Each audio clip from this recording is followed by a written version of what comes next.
जबकि अनुसूचित जाति व जनजाति समुदाय के लोगों का वर्गीकरण का एकमात्र मूलभूत आधार सामाजिक गैर बराबरी अर्थात छूत पात रहा है। ऐतिहासिक तौर पर सामाजिक गैर बराबरी की वजह से ही आरक्षण दिया गया है, तो ऐसे में जाति के आधार पर प्रताड़ना झेलने वाले समुदाय के बीच आरक्षण का बंटवारा करना ये पूर्ण रूप से अनुचित, असंवैधानिक व गलत है, क्योंकि दलितों व आदिवासियों के लिए आरक्षण का उद्देश्य जात पात व छुआछूत की बुराइयों को दूर करना था। साथ ही दिनांक 1 अगस्त 2024 के माननीय सुप्रीम कोर्ट के निर्णय अनुसार अब राज्य सरकारें अनुसूचित जाति व जनजाति का उप वर्गीकरण कर सकते हैं, जो कि असंवैधानिक है एवं उचित नहीं है। इतना ही नहीं बल्कि अनुसूचित जाति एवं जनजाति समुदाय का उप वर्गीकरण जिसे माननीय सुप्रीम कोर्ट ने अनुमति दे दी है, इसे अब राजनीतिक दलों द्वारा राजनीतिक हथियार के रूप में उपयोग किया जाएगा।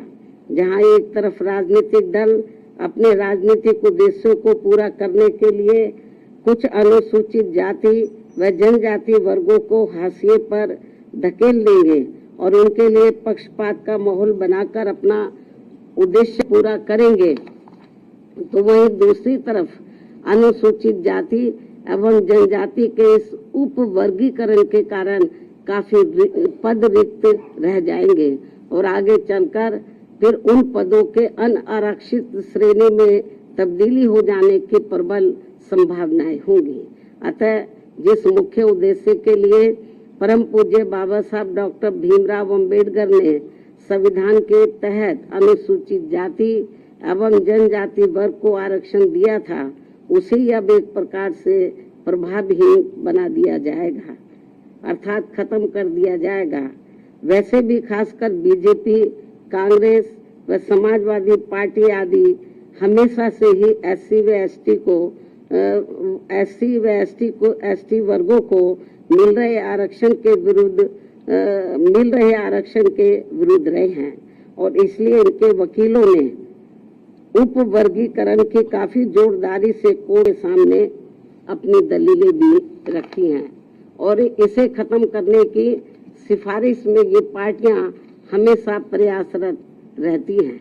समाजवादी पार्टी ने तो संसद के भीतर ही पदोन्नति में आरक्षण संबंधी बिल को ही बीजेपी और कांग्रेस की मिलीभगत से फाड़ दिया था, जिसे आज तक केंद्र सरकार संसद में दोबारा नहीं ला सकी है, जिसकी वजह से माननीय सुप्रीम कोर्ट के नागराज के निर्णय एससी व एसटी कर्मचारियों को पदोन्नति में आरक्षण संबंधी लाभ से वंचित रहना पड़ रहा है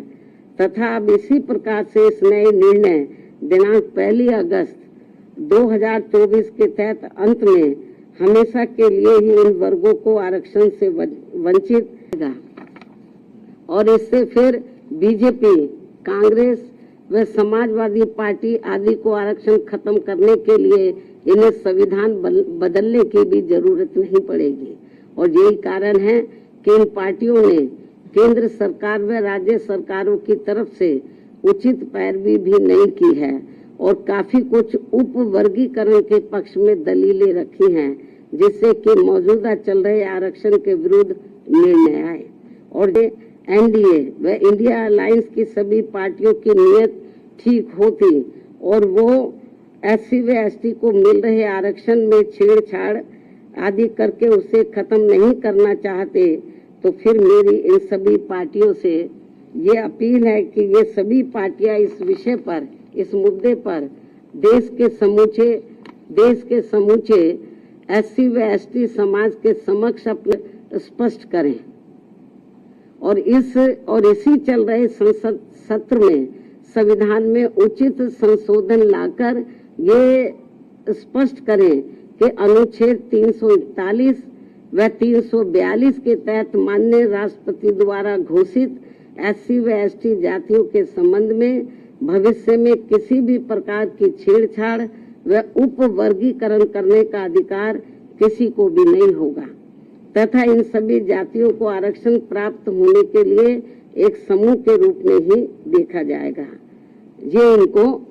संशोधन संविधान में उचित संशोधन विधेयक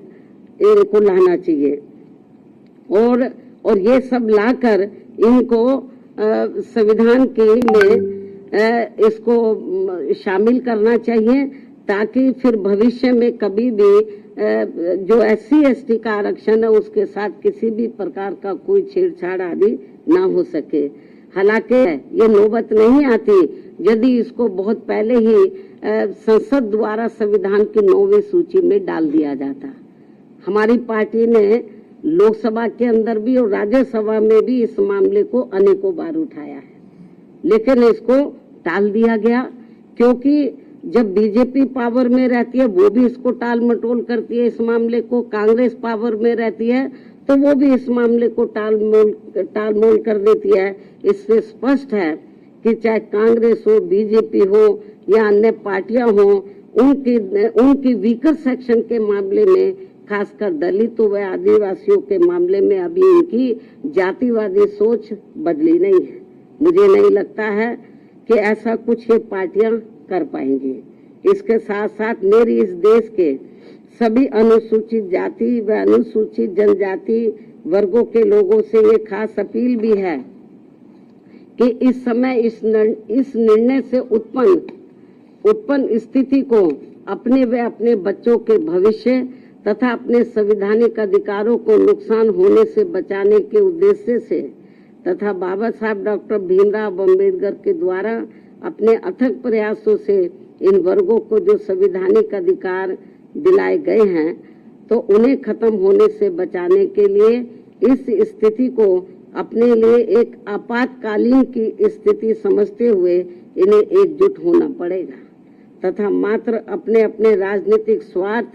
व दबाव से प्रेरित न होकर यहाँ सभी राजनीतिक पार्टियों के ऊपर दबाव डालकर उचित संवैधानिक संशोधन लाने के लिए मजबूर करना पड़ेगा। इस खास अपील के साथ ही अब मैं माननीय सुप्रीम कोर्ट से भी ये पुरजोर अपील करती हूँ कि वह देश में SC व ST वर्गों के हितों में अपने 1 अगस्त सन 2024 के दिए गए फैसले पर खुद ही पुनर्विचार करके इसमें मेरी ये सब बातों को खास ध्यान में रखते हुए जरूरी बदलाव लाए, तब्दीली लाए, वरना इन वर्गों में से आरक्षण के पात्र लोगों को बड़ा भारी नुकसान हो जाएगा। इस खास अपील के साथ ही अब मैं अपनी बात यही समाप्त करती हूँ। धन्यवाद। जय भीम व जय भारत।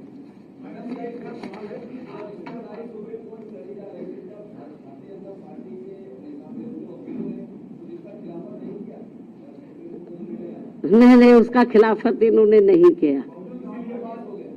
वो पूरा उन्होंने तो बल्कि इस मामले में वो ऐसी दलीलें रखते रहे कि जिससे माननीय सुप्रीम कोर्ट को ये फैसला देने में उनको और मदद मिल गई। चाहे तो कांग्रेस की ओर से वकील खड़े हुए हों या सरकार की ओर से खड़े हुए हों, इन्होंने एक प्रकार से माननीय सुप्रीम कोर्ट की मदद ही की है इस मामले में। तो इससे जाहिर हो जाता है कि इनकी इंटेंशन सही नहीं है और ये लोग SC और ST को जो रिजर्वेशन मिल रहा है इसको सीधा खुद ना खत्म करके माननीय कोर्ट के जरिए, जुडिशरी के जरिए ये इसको खत्म करना चाहते हैं और इसमें ये लोग काफी हद तक कामयाब भी हो गए हैं और हमारी पार्टी इसको लेकर बड़ी चिंतित है।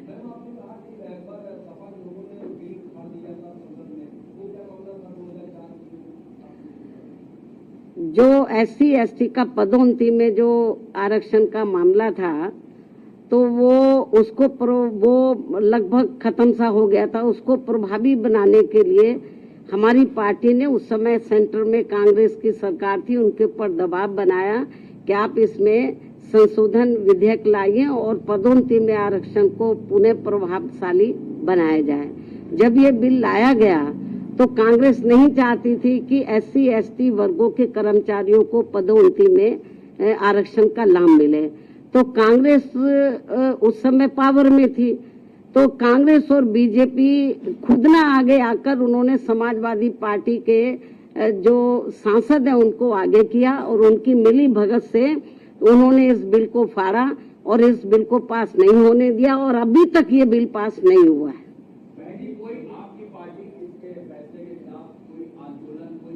नहीं, अभी आंदोलन मैं आपको जो बताया ना कि हम लोग तो बीजेपी कांग्रेस को ही कोस सकते हैं, क्योंकि इनको इनके वकीलों को सही पैरवी करनी चाहिए थी, सरकार को सही पैरवी करनी चाहिए थी। हमने माननीय सुप्रीम कोर्ट से मीडिया के माध्यम से हमने उनसे अपील की है आज कि वो अपने इस फैसले पर पुनर्विचार करें, इस फैसले को बदले, वरना इस देश में जो करोड़ों दलित और आदिवासी समाज के लोग हैं, तो जिनको अपने पैरों पर खड़े करने के लिए परम पूज्य बाबा साहब डॉक्टर अम्बेडकर ने जो इनको आरक्षण की सुविधा दी थी, यदि ये खत्म हो गई तो बड़ा मुश्किल हो जाएगा। और जो लोग ये कहते हैं कि एससी में या एसटी में जो जातियां मजबूत हर मामले में आर्थिक तौर पर मजबूत हो गई हैं, तो उसमें से मैं समझती हूँ मुश्किल से 10 या 11% लोग ही मजबूत हो गए होंगे, बाकी 90% लोगों की हालत तो बहुत ज्यादा खराब है। लेकिन माननीय सुप्रीम कोर्ट के इस फैसले से जो लगभग 90% लोग जिनको अभी आरक्षण की जरूरत है, तो वो तो और ज्यादा पिछड़ जाएंगे, उनको ये आरक्षण अब मिलेगा नहीं। इस निर्णय के अनुसार यदि उन जातियों को निकाल दिया जाएगा, बहुत बुरा हुआ है ये। और केंद्र और जबकि बीजेपी को चाहिए, वो अपने आप को कहते हैं कि हम एससी एसटी समाज के हिमायती हितैषी हैं, उनको चाहिए पहली बात तो इस केस की पैरवी उनको सही तरीके से करनी चाहिए थी, उन्होंने नहीं की। कांग्रेस ने बेबी ढुलमुल रवैया अपनाया। ऐसी स्थिति में मेरा बीजेपी की जो 9-10% जो जाटव या इससे मिलती जुलती जातियों की स्थिति, आर्थिक स्थिति सुधर भी गई है, लेकिन समाज में तो आज भी जातिवादी लोग उनको पुराने नजरिए से देखते हैं, जात पात तरीके से देखते हैं। इसलिए अभी इन सबको रिजर्वेशन की बहुत ज्यादा सख्त जरूरत है। नहीं, अभी ये तो माननीय सुप्रीम कोर्ट को बताना चाहिए था ना, हम लोग तो नहीं करेंगे। सुप्रीम कोर्ट ने कोई इसका पैमाना अभी तय किया नहीं है। बहुत ढुलमुल ये जजमेंट है और इस तरीके से इसकी आड़ में राज्य सरकारें जो एससी एसटी को अभी तक रिजर्वेशन मिल रहा है, इसको बिल्कुल निष्प्रभावी बना देंगी, ना के बराबर इसको कर देंगी, लोगों को कोई इसका लाभ नहीं मिलेगा। नहीं, हमारे को तो उन्होंने कब बुलाया ही नहीं, जबकि हमारी पार्टी इनके लिए लड़ाई लड़ती रही है। हमको भी बुलाते तो हमारी ओर से वकील जरूर जाता।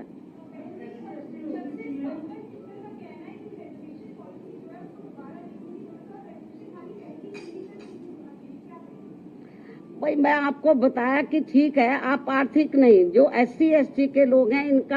इनको जो रिजर्वेशन मिला है, जो शैक्षणिक सामाजिक और आर्थिक